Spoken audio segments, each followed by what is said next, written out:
छबे हो पी के आवेला रोजे रात के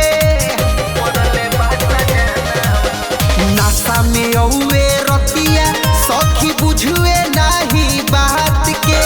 भइल बा ऊ छबे हो पी के आवेला रोजे रात के कहनी आदत रही तो चली जाइब नहीं हो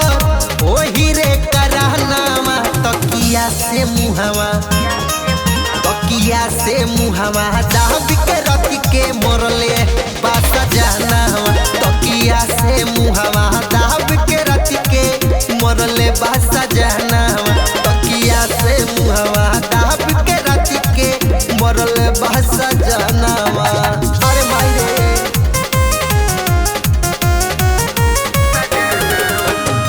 म्यूजिक बाय अमन रॉक।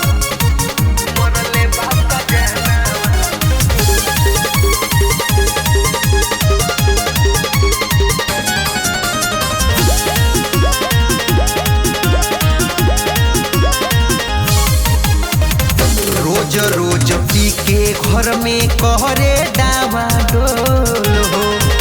नथिया या छैगल बिछिया कैलस हमर सेल हो जितना गहना गुड़िया रहल सब बेच के पी गई। रोज रोज पी के घर में कहरे डावा डोल हो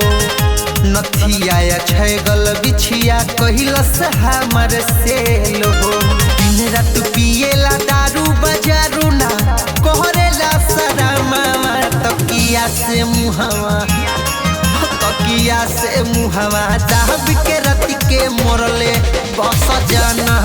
तकिया से मुहावा दाब के रति के मोरले बस जाना। अरे सखी हो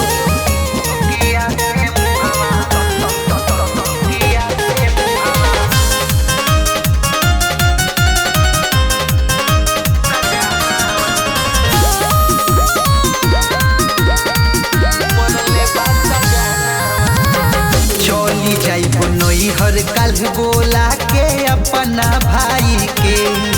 होई फरियावता काल है चंदन के बोलाई के ए सखी सुनो अब की कुल फरिया के रही चली जाई बनई हर कल बोला के अपना भाई के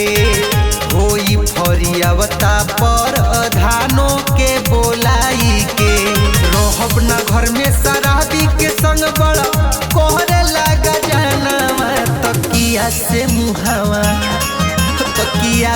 मुहावा दाब के रति के मोरले बास जाना तकिया से मुहावा दाब के रति के मोरले बास जाना।